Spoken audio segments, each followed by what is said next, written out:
Boa tarde, pessoal. Para vocês todos que estão aí no LinkedIn, a gente está aqui muito agraciado de fazer essa live com vocês, onde a gente vai tratar de tecnologia em perspectiva, o que gera valor e o que é hype hoje em dia.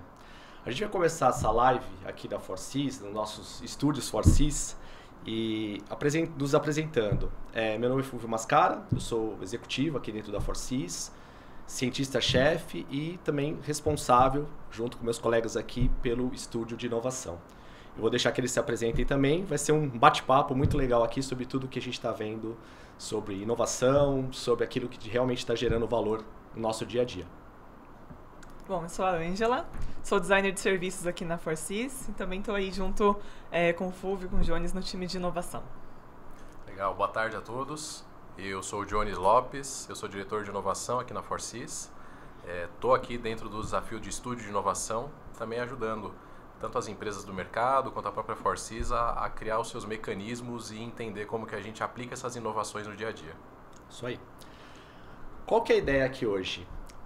Desmistificar um pouco, com base no nosso dia a dia, todos os desafios que as empresas nos trazem, os desafios que a gente vê no mercado, para tentar separar um pouco, ou ajudar a separar um pouco aquilo que de fato está gerando valor no nosso dia a dia, drivado por inovação, e aquilo que de fato às vezes precisa esperar um pouco. Ainda há muito hype, há muita necessidade de maturação de algumas coisas e a gente precisa esperar. E a ideia é a gente dissecar num bate-papo, entre amigos.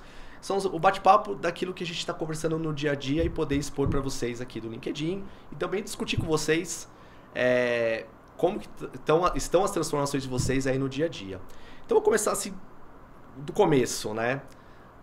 Com IA generativa, com toda a transformação que a gente passou digital, de digitização, muito propulsionada por conta da pandemia, e a gente vendo agora uma catarse de tecnologia surgindo, como é que a gente navega nesse mundo e consegue extrair valor de tudo isso, né?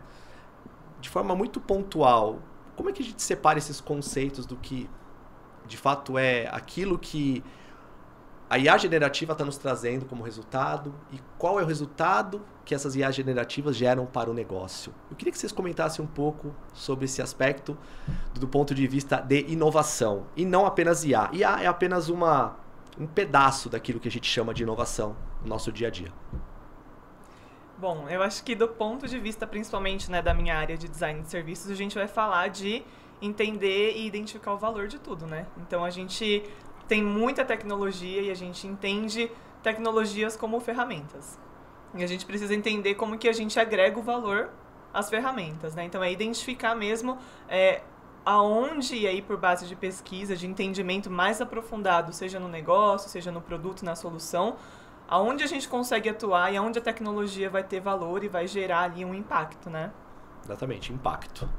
E acho que assim, quando a gente fala de inovação, normalmente, né, isso é uma coisa que o mercado faz. A gente acaba vinculando inovação com tecnologia. E inovação, ela não precisa ser sobre tecnologia. A inovação, ela acontece em várias frentes, né? Sim. A gente tem inovação de marca, inovação de produto, inovação de processos, inovação de modelos de negócio. Sim.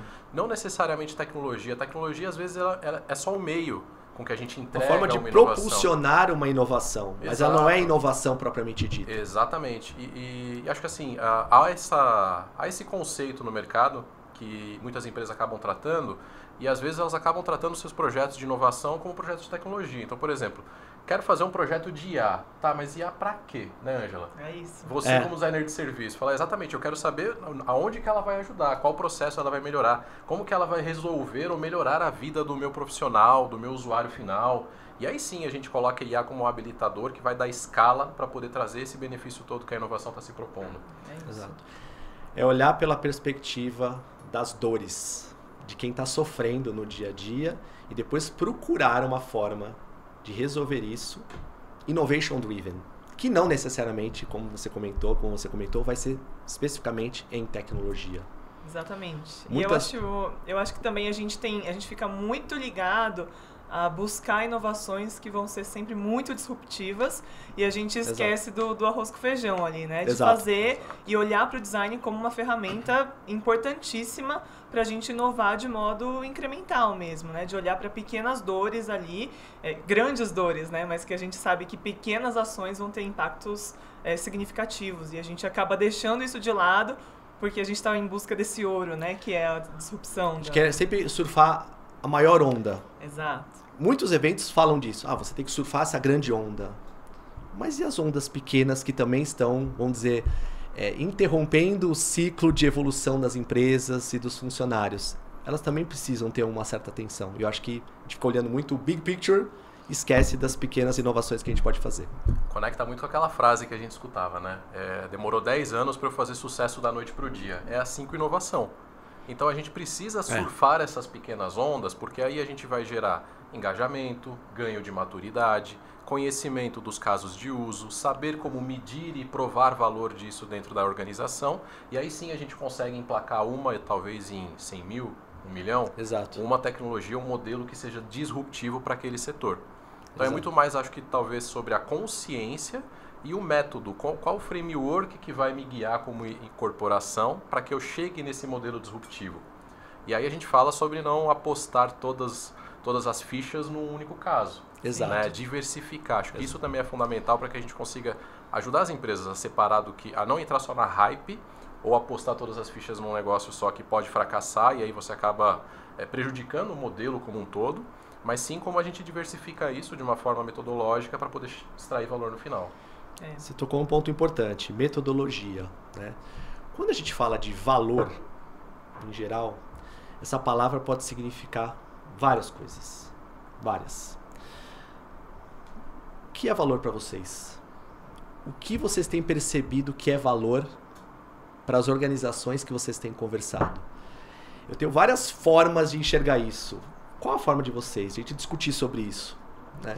Eu acho que a gente vai voltar para a ideia de impacto, né? Como que isso impacta não só a solução ou uma empresa ou os clientes em si, mas o ecossistema que a gente está falando. Então, se a gente vai olhar para uma solução que vai trazer uma facilidade para o cliente final, precisa facilitar o ecossistema inteiro, né? Precisa facilitar o meu dia a dia como profissional, precisa facilitar a tomada de decisões dentro da minha empresa. Sim. Então, é o ecossistema e como que a gente consegue melhorar, agilizar e tornar mais eficiente esse processo mesmo, né?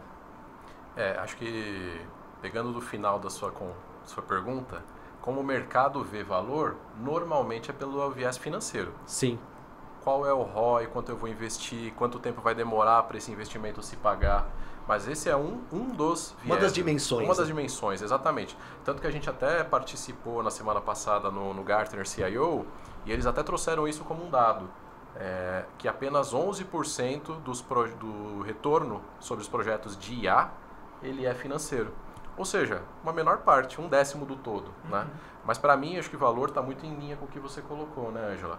É valor para o usuário final, valor de melhoria, valor talvez de conhecimento, valor de produtividade. Então tem outros prismas na dimensão valor que a gente tem que colocar sempre na mesa para poder saber como a gente atua. E aí, de novo, qual que é talvez um dos problemas quando a gente fala de problema de mercado? É as empresas ou as pessoas que estão nas empresas não fazerem isso de forma consciente. É sempre acidental. Exato. Voltamos, pessoal, depois de algumas questões técnicas, tudo resolvido, e vamos voltar do ponto que a gente parou. A gente estava falando sobre valor. Então, Jones e Ângela comentaram, eu queria fazer só um comentário sobre a questão de valor, que é um grande desafio também, principalmente dos CIOs, que têm protagonizado muito dentro das empresas esse movimento de transformação em relação a como a tecnologia vai gerar valor. E, em geral, o que a gente percebe é que o CIO precisa equilibrar 3 grandes forças, como foi falado aqui. Como movimentar as pessoas e fazer com que elas gerem valor. Como organizar a empresa em torno do investimento que ela está fazendo em tecnologia e isso retornar em valor. Em terceiro lugar, como preparar a empresa para o futuro e fazer com que esse futuro também retorne em valor para a empresa. Então, trazendo um pouco de perspectiva também do que a gente tem visto de mercado. Um outro aspecto importante em relação a valor, que o Jones e a Ângela comentaram, é a questão de como a gente prioriza o que a gente vai fazer em relação ao valor que a gente quer obter. Como que vocês veem isso? O papel que esses frameworks, que a gente até dentro do estúdio está desenvolvendo alguns, tem na tomada de decisões dos C-levels das empresas. Como que eles têm se desafiado e como que eles têm trabalhado esses frameworks para poder tomar melhores decisões? Bom, vou começar por aqui. Pode ir. Acho que é um campo que ainda tem muita oportunidade para se trabalhar. Não há uma receita de bolo, algo que possa ser amplamente replicado, até porque isso acaba variando muito de acordo com o contexto da empresa, com a capacidade humana que você tem, com as capacidades técnicas. Enfim, tem acho que várias questões que acabam diferenciando essa questão da priorização. Mas o fato é a gente conseguir ter um framework estabelecido para que a gente consiga diversificar isso muito bem. Então, diversificar do ponto de vista tecnológico, do ponto de vista de conhecimento de pessoas e de processos também, para organização. E eu acho que esse ponto foi muito colocado também no Gartner na semana passada, né? O que você bem mencionou agora. O CIO está em evidência, porque a gente passou num momento de hype, onde a gente já caiu num vale da desilusão aqui, que o próprio Gartner colocou, e agora a gente fica com um campo de oportunidade para os CIOs, para de fato eles conseguirem protagonizar essa história. Ou seja, como eles conseguem unir tecnologia e negócio para poder provar valor, entregar valor no final e conseguir liderar as empresas rumo a esse futuro. Você colocou, então... E eu acho que é esse movimento que a gente está fazendo, né? Co-criar e entender a estratégia que a gente tem dentro de casa para conseguir desenvolver um framework que vai funcionar, que vai responder as nossas perguntas. E eu acho que é isso que é o legal de não ter a receita do bolo, né? A gente vai deixar ela do jeito que a gente quer. Então, exato, é o desenho que a gente precisa, baseado nas estratégias que nós definimos, e ele vai responder as perguntas que a gente vai fazer ali, né? Desenvolver junto, né? Fazer junto. Desenvolver junto, acho que aqui tem uma questão muito do equilíbrio, né? Quando a gente fala sobre hype e valor, a gente fala, pô, as empresas e as pessoas, elas não podem cair no hype excessivo, que vai acabar fazendo coisas que não entregam valor, que não geram retorno, e não estamos falando só de retorno financeiro, mas também não pode cair no ceticismo total de não querer entrar nessa onda e falar que não vai ter impacto, que a inovação é só espuma, que a minha empresa nunca vai ser disruptada. Acho que a gente tem que, de fato, conseguir encontrar o equilíbrio. E acho que esse equilíbrio ele tem que ser adotado em todos os frameworks que vão ser aplicados depois. Sim. Porque acho que aí está a chave do sucesso, né? Exato. Abrindo um pouco o leque em relação ao movimento que a gente tem visto nas organizações, como que a gente pode, vamos dizer, externar esse movimento de inovação, de poder destilar, de certa forma, as boas escolhas em relação à sociedade em geral? Como que a sociedade está se comportando em relação a isso e como que a sociedade deve se preparar em relação a esses movimentos todos que estão acontecendo? É muito interessante que a gente vê muito, quando a gente fala, por exemplo, da indústria de energia, né? A gente fala muito de transição justa, por exemplo. E hoje em dia pouco se fala ainda sobre a transição justa dentro de tecnologia, né? E é um assunto muito importante, porque a gente está presenciando a mudança, né? Sim. Tanto no entendimento até de trabalho mesmo, né? De como a gente entende o trabalho, e aí a gente precisa voltar a entender um pouco esse conceito de transição justa, né? Então, como que a gente vai readequar as posições de trabalho, e isso vai se fazer necessário, já se faz necessário, né? Como que a gente vai preparar essas pessoas, né? Então, dentro de casa, ter esse movimento de treinamento, de preparar, de olhar o que a gente está entendendo que está acontecendo e começar a preparar as pessoas para esse movimento que a gente naturalmente vai precisar passar, né? Sim. E a preparação da força de trabalho é interessante porque a gente vê que o mercado existe esse receio no mercado, né, de que os empregos vão acabar, de que vai ter muito desemprego. E hoje o que a gente tem de fato é que só 1% dos empregos meio que acabaram, ou tem pessoas que ficaram desempregadas por conta das tecnologias e por conta muito da inteligência artificial, que é o que está em alta nos últimos 3 anos, né? Só que a gente, olhando daqui para frente, a perspectiva é de muito mais geração de oportunidades, geração de novos empregos, do que de fato um cenário de desemprego total. Sim. E até no cenário anterior à inteligência artificial, que é o que a gente está achando que está tratando como propulsor, é que havia uma estagnação Então, a gente estava num movimento em que não teríamos trabalhadores suficientes para as empresas. Esse movimento já acontecia e ele só está acontecendo. sendo, talvez, ressignificado, repropulsionado, pensando assim, por conta da inteligência artificial. Parece que é assim, que está vendo um movimento diferente. Não é diferente. É só, de novo, é uma ferramenta, é um movimento importante, mas que ele só está acelerando uma coisa que já vinha acontecendo. Exatamente. E aí, pensando do ponto de vista de sociedade, né, a inteligência artificial, ela é um fenômeno sociológico, né? Ela muda a forma como as pessoas interagem entre elas, como as pessoas interagem com tecnologia e como as pessoas trabalham. Exato. Né? A gente até viu casos sendo citados que as próximas ondas elas vão colocar coisas que você nunca mais deixará de saber, coisas que você nunca mais vai pagar e coisas que você nunca mais vai precisar fazer. Porque Exato. a inovação e a tecnologia estão te entregando isso, estão entregando isso para nós, né? Exato. Isso requer um papel muito importante, não só apenas das empresas de tecnologia, que de uma certa forma têm sido protagonistas nesse mercado, especificamente de inteligência artificial, de educar as pessoas. Então, quando a gente fala de educar as pessoas, a gente sempre comenta aqui que você precisa educar as pessoas sobre a forma como elas trabalham, você precisa educar as pessoas sobre a forma como elas operam ou elas usam um certo mecanismo como a inteligência artificial. Então, acho que vamos dizer assim, o grande cola que a gente vê nisso aqui é essa questão da educação. Eu ter uma forma de poder fazer com que em qualquer camada, em qualquer tipo de atividade, qualquer tipo de interação, eu consiga fazer com que a pessoa explore o máximo dessa tecnologia, que hoje é IA e amanhã podem surgir outras. E olha que coincidência, né, Fulvio? Ontem, assistindo uma reportagem, estava falando sobre essa conexão mesmo, né, de inteligência artificial e da educação, e como que uma professora nos Estados Unidos, uma professora universitária, conseguiu treinar um modelo para representar ela, e aí treinar assim, né, que foi o que um assunto que até a gente tinha comentado anteriormente, o conceito de Digital Twins que tá voltando, né? Sim. Como ela conseguiu criar essa Digital Twin com base em todos os conhecimentos dela de profissão mesmo, né? Então, todos os artigos que ela já leu, todos os livros que ela já consumiu, tudo que a educação dela foi baseada para ela ter disponível ali, né? Disponibilizar isso para os alunos como uma professora ali que você consegue consultar se você está estudando 2 da manhã, quem nunca, Sim. né?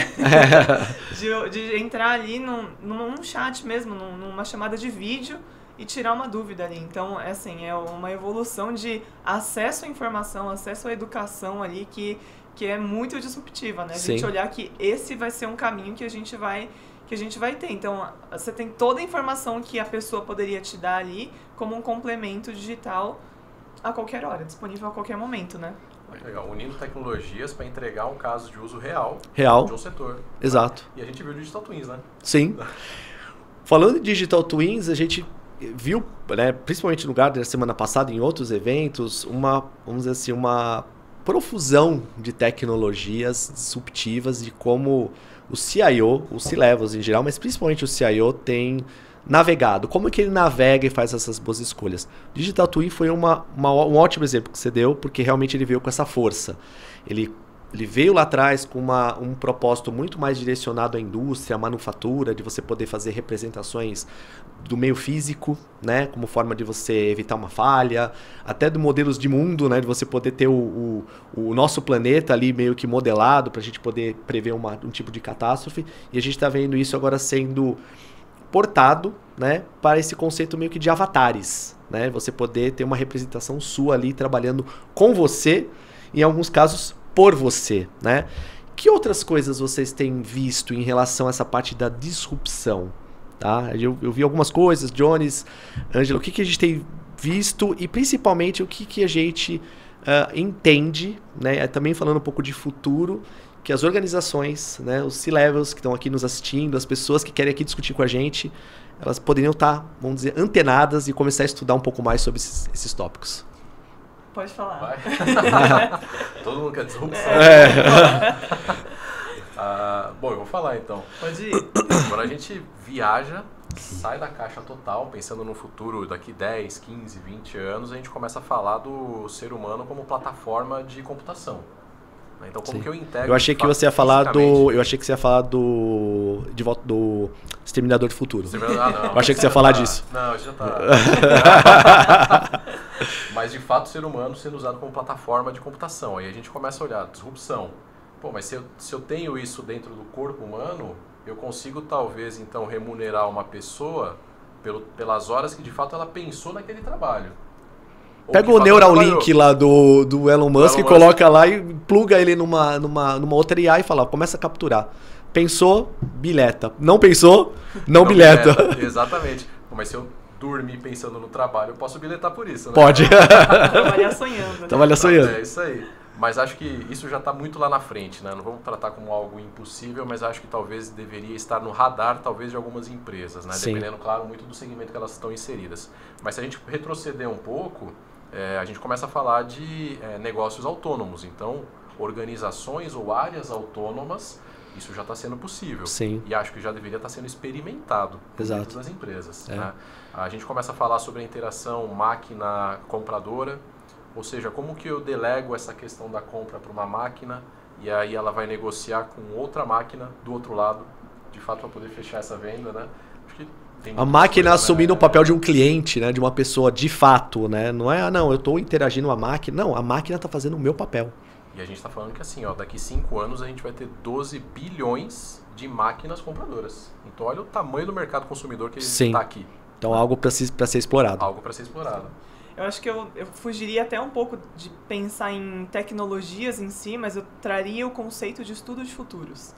Que eu acho que é um assunto muito necessário quando a gente pensa que a gente vai passar por muitas disrupções. É a gente começar a se preparar para isso, né? Então, assim, como que a gente consegue olhar para todas as tecnologias que estão surgindo, né? Que estão ali mais ou menos no radar, que a gente ouve muito falar, e como que a gente se antevê a isso, né? Como que a gente consegue se sentir preparado e daqui a 5 anos, quando a gente olhar para trás e falar assim, não, a gente sabia que isso ia acontecer e essas foram as providências que a gente sabia que a gente ia precisar tomar, seja para se adaptar ou seja para entrar num mercado novo, né? Para a gente ver essas novas áreas, né, que vêm sendo muito disruptivas surgindo. Como que a gente vai entrar numa nova área, numa nova indústria que está surgindo? A gente criar isso, né? Isso também trata um pouco do papel de como a empresa quer se ver nesse mundo de escolher a disrupção certa, né? E não tem uma resposta exata, vamos dizer, que a empresa, onde ela deve se organizar, como ela deve se portar, né? Em alguns momentos a gente vai ver empresas que estão querendo ser pioneiras em algumas coisas. Em alguns momentos elas vão ser aquelas que seguem rapidamente uma tendência que aqueles pioneiros estão trazendo. E tem aquelas empresas que são menos avessas, né, ou menos apetite a riscos e vão querer acompanhar depois com uma certa tecnologia ou uma certa disrupção já está, entre aspas, consolidada no mercado. E voltando no tema de futuro, acho que tem uma frase que a gente viu esses dias que fala exatamente disso. Menos forecast, mais foresights. De simplesmente prever o futuro é realmente construir, enxergar o futuro. E como a gente se antecipa esse futuro agora? Quais são as fundações que a gente deveria criar agora para construir esse futuro e não simplesmente esperar ele chegar? Como a gente consegue ser mais ativo, né? Mais ativo. Como a gente consegue fazer alguma interferência para moldar o futuro do jeito que a gente também quer que aconteça. Exato. Né? É parte da estratégia. Mas esse ponto é interessante, porque quando a gente fala de futuros, a gente está falando sobre idealizar futuros. Idealizar é um conjunto de ideias, que eu estou idealizando aquele futuro. Se eu posso ter um conjunto de ideias, acho que mais do que certo eu pensar em vários cenários possíveis, mas eu de fato querer executar aquele conjunto que é melhor para mim, é melhor para minha empresa, é melhor para minha sociedade, é melhor para os meus filhos que vão ficar por aí. Né? Então, exato. Acho que tem essa questão que é muito da construção. De fato é a gente tentar antecipar e construir e não esperar ele chegar. Exato, é isso aí. Você falou de Digital Twins, a gente falou de Autonomous Business. Um outro aspecto bastante importante que a gente viu do ano passado para cá, principalmente grandes vendors, né, trabalhando nisso, é a parte também de robótica, o Physical AI. foi um tema bastante explorado de como essas máquinas, né, agora físicas, elas podem de fato trabalhar conosco e não nos substituir, e como a relação humana, como as pessoas devem ver essa relação humana, não simplesmente como uma forma de, olha, eu estou colocando um robô para substituir um humano. A gente viu casos, uma palestra especificamente do Gartner foi muito interessante, porque ela fala assim, olha, nesse caso, esse robô ele nem está fazendo um papel de substituir um humano, ele está fazendo um papel de substituir um animal. Imagina, por exemplo, um animal que está ajudando uma pessoa da terceira idade que está em recuperação. Então eles fizeram o quê? Eles colocaram um robô substituindo aquele animal. E, eventualmente, porque aquele animal, naquele ambiente, ele não seria apropriado, mas um robô seria. Então, acho que quando a gente fala de um hype mais disrupção, a gente tem percebido uma tendência muito forte das empresas em tornar tangível, tornar físico essa forma de experimentar, de interagir com a inteligência artificial. E aí a robótica e os digital twins que não são tangíveis, mas estão muito próximos daquilo, porque na verdade são uma representação da nossa visão, do nosso modelo de mundo, são algo que a gente deveria também, eu acho que as empresas deveriam também começar a apostar como disrupção. Acho que tem mais um aqui que vale a pena a gente falar. O que a gente tem visto bastante é sobre esse movimento massificado das tecnologias trabalhando em escala para grandes processos, enfim, grandes coisas. E aí como o toque humano, a atenção humana, ela vai acabar virando um serviço premium no futuro. Exato. Então, massificado, você talvez vai ser atendido por um robô, vai ser atendido por um agente, vai ter um processo automatizado, mas se eu quiser um tratamento diferente, se eu quiser uma atenção humana, eu estarei disposto a pagar mais por isso. Então, Sim. A gente vê uma inversão completa aqui dos modelos que vão ser aplicados, né? Que, de novo, vai na linha do design, da experiência. Design. Qual é a experiência que uma pessoa vai ter quando ela começa a ver essa linha tênue entre o robô, o digital e o humano ali numa mesma interação? E tem uma coisa que a gente fala, principalmente quando a gente estuda futuros, né? Que os problemas que a gente vai ter que resolver no futuro estão sendo criados agora. Então, assim, o que agora a gente está criando, né?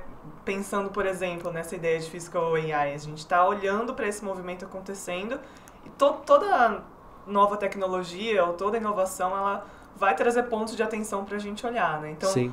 Será que a gente não consegue já pensar nisso e já prever o que vai acontecer? Ou os cenários, né? Que a gente vai ver que vai acontecer e a gente já não consegue prever isso? Entender que os problemas do futuro estão sendo criados agora e que a gente pode olhar para eles agora. Exato. E já olhar com essa visão de futuros mesmo, Sim. né? Sobre a perspectiva das empresas, um ponto importante a ser destacado é que, em geral, 3 grandes fatores, né? E aí falando também para as empresas, poxa, mas nesse universo de coisas disruptivas que nós temos para escolher, como fazer essas escolhas, né? E aí o que a gente tem percebido muito forte é essa questão do quanto a empresa está disposta a tomar risco fazendo essas escolhas. De novo, o CIO como esse protagonista, como ele navega nesse mar de tecnologias, ele baseado na forma como a empresa toma riscos, ele poder fazer boas escolhas. Um outro aspecto de prontidão é o quanto a empresa, em todas as suas dimensões, está pronta. Então, um aspecto de clientes, os profissionais, tecnologicamente falando, financeiramente falando. E um terceiro aspecto que você comentou, adiantou, que foi interessante. Não colocar todos os ovos numa cesta só. Em geral, todo mundo fala de IA, fala de agentes de IA, de sistemas multiagentes, de IA agêntica.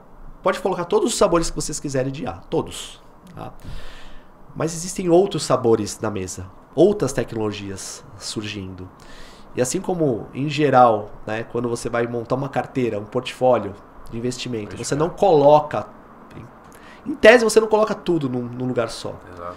Em tecnologia, e principalmente em tecnologia disruptiva, você também não deveria colocar tudo numa cesta só. Não, você vai ter lá a cestinha da IA, você vai ter a cestinha que de repente já está olhando para Quantum, você vai ter uma cestinha que vai olhar para blockchain, que é uma coisa que foi falado muito, voltou muito por conta do Autonomous Business. Então, como é que você coloca essa energia em todas essas cestinhas de forma inteligente, em alguns momentos sendo o pioneiro. Em alguns momentos você vai ter que ser o fast follower. Em alguns momentos você talvez seja o late adopter. Não tem uma receita, mas eu acho que é importante ter essa diversificação. E tem uma caixinha ali também para o que não é tecnologia, né? Dentro de inovação. Também. O que vai ser exatamente isso que você tinha comentado, Fulvio? O que vai ser o toque humano? O que vai ser, na verdade, um movimento mais empático que a gente vai precisar ter ali, que na verdade não tem nada de tecnologia e ainda assim é uma inovação, né? Ainda assim é uma inovação e é uma disrupção. Exatamente. É isso aí. E pegando até o gancho que você falou da questão dos investimentos, o que precisa prosperar é o portfólio, não o projeto, Exato. não a iniciativa. Pelo contrário, o portfólio precisa se justificar. Exato. Né? E você colocou muito bem, quando você coloca a parte fora da tecnologia, aquilo que não é tecnologia também é inovação. Tanto que aqui a gente coloca duas questões muito práticas assim dentro de 4Cs, né? A visão do portfólio, como que a gente trabalha as oportunidades para poder mitigar risco, modelando o negócio, trabalhando hipóteses e aí ganhando confiança naquilo para que a gente continue investindo naquela inovação e que aquela inovação ela pode ser de um modelo de negócio. Sim. Eu posso inovar na forma como eu oferto o meu produto ao mercado, eu posso ter uma inovação nos meus processos internos que vai me otimizar uma estrutura de custo e esse é o meu diferencial para o mercado. Onde talvez a tecnologia esteja aqui no meio, como um meio para essas outras inovações acontecerem. De novo, a inovação a tecnologia não sendo a inovação em si, Exato. mas ela sendo só um propulsor para essas outras coisas. Exato, é isso aí. É um paradigma, né? Às vezes a empresa fica ali esperando a disrupção acontecer e nessa espera você se desatualiza. Você Sim. perde o momento presente esperando a nova disrupção que vai vir, né? Exato, isso aí. Nesse sentido, ainda falando em organizações, tomar essas decisões todas é algo muito complexo. Qual que é o papel das grandes lideranças da empresa? E quando eu falo das grandes lideranças, a gente pode falar do CIO, dos C-levels, mas eu acho que o papel de cada líder, cada pessoa que hoje está responsável por uma área, por um negócio, em todo esse movimento de disrupção que está acontecendo no mercado. Principalmente nesse aspecto de como é que eu posso ser aquele líder que gera valor. Como que a gente muda a cabeça desses líderes? Como que esses líderes precisam se preparar para poder, vamos dizer, fazer boas apostas? Vou deixar o líder começar. Mas eu devolvo para você, né? Porque agora no futuro todo mundo vai liderar, então É isso aí. já começa por aí, né? Acho que a gente já está num momento onde a maioria das pessoas já está super convencida disso, que de fato é um movimento inevitável. Então, de alguma forma, elas estão tendo que usar as novas tecnologias ou as inovações. Não vamos falar assim, talvez não na empresa como um todo, não naquela inovação que vai disruptar aquele segmento, mas como que eu consigo talvez fazer melhor aquele trabalho que eu vinha fazendo, ou como talvez eu use tecnologia para melhorar naqueles campos que eu não sou tão bom assim. Que aí também que a gente vê um grande salto de produtividade. Acho que o pessoal já está mais convencido com relação a isso, né? Mas acho que também tem outro ponto que é com relação à liderança que a gente falou, né? Uhum. A liderança onde a gente tá vendo cargos menores, então vamos pensar pessoas mais inexperientes sendo mais afetadas, porque Sim. a gente tem uma cobertura muito maior do que a tecnologia já entrega hoje, mas o paradoxo, a gente vai acabar exigindo mais liderança dos perfis mais júniores também, porque eles vão acabar liderando muitas coisas que às vezes não são humanos, nem profissionais humanos, né? O que você acha, Ângela? Eu acho que é entender como que a gente desenvolve essas habilidades, né, de liderança, e eu acho que tudo começa muito na experimentação, né? Eu acho que, olhando para o estúdio de inovação aqui, a Sim. gente vê o reflexo da importância de experimentação dentro de inovação. E isso já começa a gerar esse perfil de liderança justamente por isso, porque nós, como estúdio, nós estamos ali experimentando, né? A gente está ali, quando tem uma tecnologia nova, de ter esse acesso, né, de ter a democratização mesmo de acesso às tecnologias. Isso começa a criar tanto o perfil de liderança quanto a familiaridade, né, dentro das tecnologias novas. Então, assim, eu vejo que a gente é muito antenado dentro do estúdio muito por isso, Sim. né, porque a gente tá ali com a mão na massa. Tudo que surge, a gente tem esse acesso e esse aval de, assim, não, vai, experimenta, e eu acho que isso começa a desenvolver tanto o perfil de liderança, quanto atenuar a importância do desenvolvimento do senso crítico, né? Exato, esse é um ponto que eu ia comentar. Como se desdigitalizar nesse mundo e ainda assim continuar sendo criativo, pensando que a IA ela propulsiona uma série de coisas, ela nos ajuda a atuar de forma mais rápida em certas cocriações, mas ao mesmo tempo a liderança precisa fazer esse papel de evitar que as pessoas recorram tanto aos mecanismos tecnológicos, como a IA generativa e outros, que você passa a não entender mais se aquele pensamento, se aquela criação ela é da pessoa ou aquela criação está vindo de uma IA. Como é que as lideranças precisam... Quais são os principais mecanismos que as lideranças poderiam fazer para lidar com esse tipo de coisa? Vocês acham? Olha, a questão é filosófica. Porque quando você filosófica. É filosófica. Eu adoro questões filosóficas. A gente está falando de filosofia junto com inovação e junto com tecnologia. Mas é um ponto bem relevante, porque fazendo analogia ao modelo do Waze, né? As pessoas praticamente perderam a habilidade de criar caminhos ou de navegar, porque delegaram isso para o aplicativo, delegaram isso para o Waze. É mais ou menos a preocupação que a gente tem hoje para o futuro, como que isso vai se dar, né?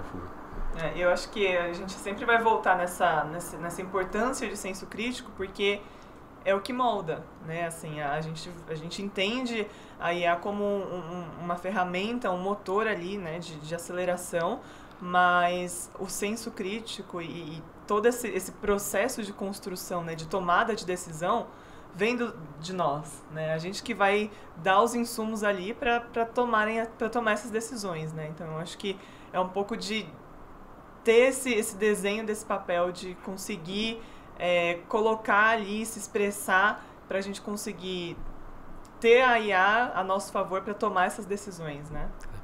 Quando a gente fala de outros tipos de inovação, ou de disrupção que acontecem na empresa, como que a gente equilibra duas grandes forças que existem praticamente em qualquer empresa? Aqueles perfis que chutam a porta, né? O que a gente chama dos disruptores, aqueles que querem transformar a qualquer custo, e aqueles que cultivam, aqueles que falam assim, eu conheço a cultura da empresa, eu conheço como a cultura se move, eu entendo a realidade que a empresa precisa empregar em termos de transformação, mas ainda num ritmo mais desacelerado.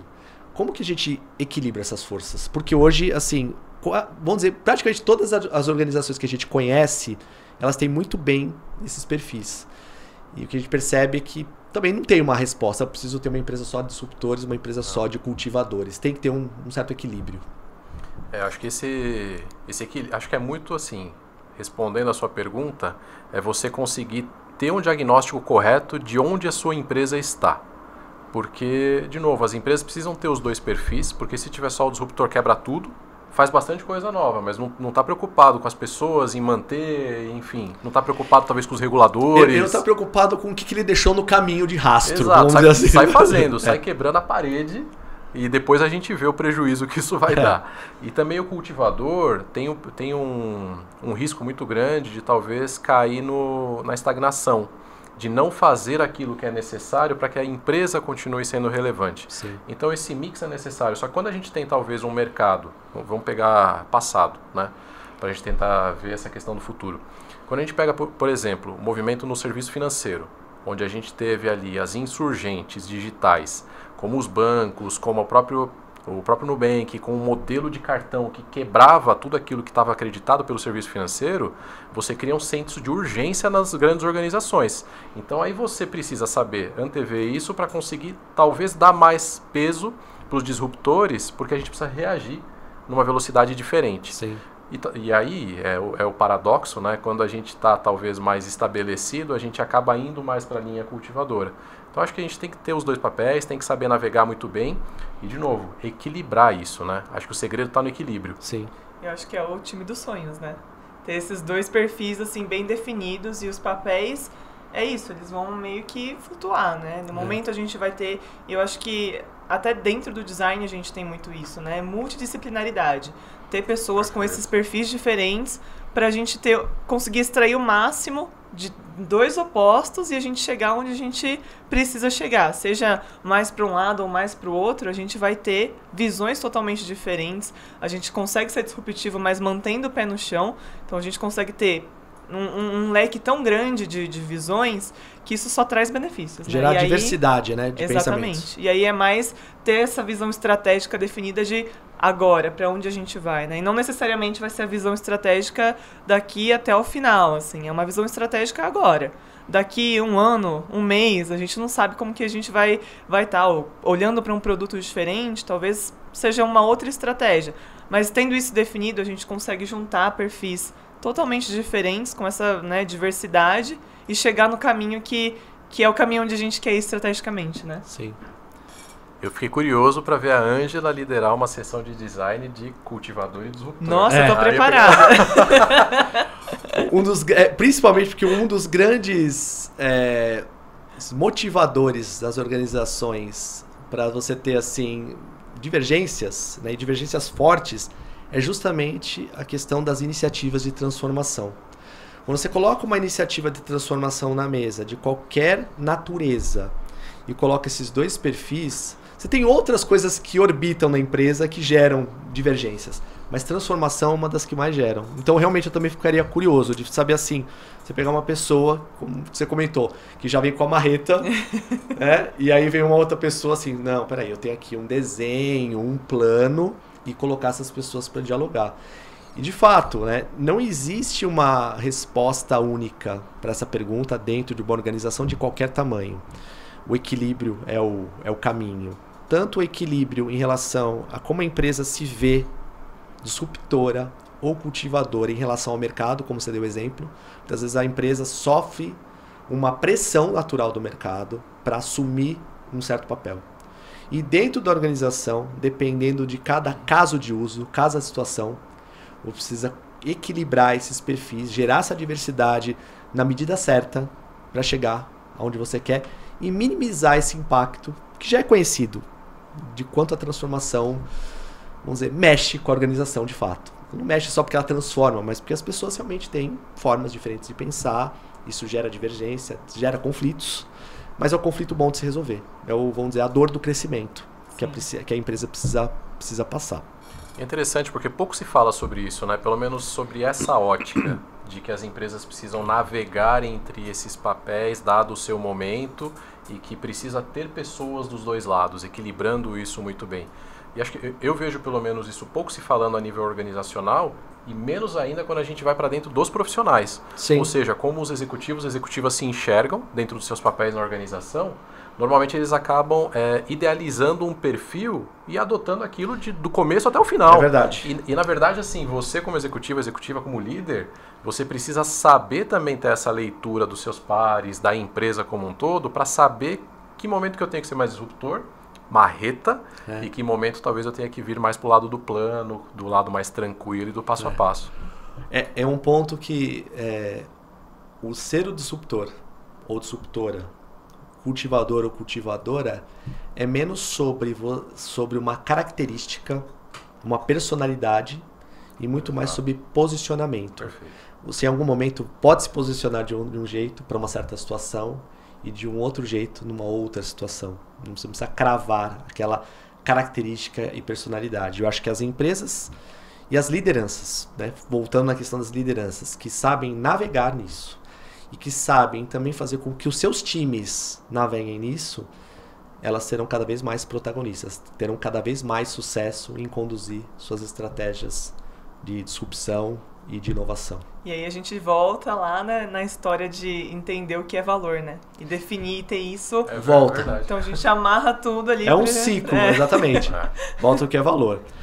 Voltando no que é valor, para o começo da conversa, eu queria pedir para vocês deixarem uma mensagem. Uma mensagem, vamos dizer, uma mensagem prática, uma mensagem final sobre como que a organização, né, o C-Level que está lá nos assistindo, vai assistir depois, ele deveria... Quais são os cuidados que ele deveria ter quando ele vai implementar uma estratégia de inovação? Quando ele quer colocar disrupção? Ou principalmente quando ele vai criar algo que precisa criar algo que gere valor na empresa dele. Innovation Driven. Já que a gente está falando muito de inovação, qual a mensagem que vocês têm? Eu acho que partindo até do princípio mesmo de design de serviços, eu diria muito olhar para a jornada, né? A gente passa por... Todo serviço, todo produto tem uma jornada. Então, é olhar para essa jornada e a gente conseguir entender aonde essa solução que a gente quer implementar, né? Ou qual solução a gente vai implementar dentro dessa jornada para a gente conseguir identificar o propósito dela. Porque quando a gente olha para uma jornada e entende aonde a gente vai impactar, seja uma mudança pontual no meio dela, vai impactar o começo, vai impactar o final. Qual que é a importância desse impacto e quem vai ser envolvido nisso, né? Então, do ponto de vista de design de serviços, é muito não só a tecnologia, não só a inovação em si, mas o propósito que a gente vai identificar e como que dentro de uma jornada, e dentro de design a gente sempre vai falar, né, de mapeamento de jornada, de olhar jornadas, qual que vai ser o impacto ali. Então, acho que isso traz muita clareza e muita visibilidade até de benefícios, né? Sim. Acho que 2 coisas aí como recados finais. Tá bom.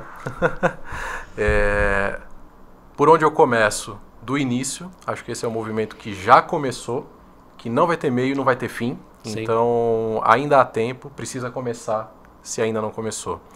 E acho que outro ponto é de fato que as empresas e as pessoas entendam que há método para isso, há um framework para isso.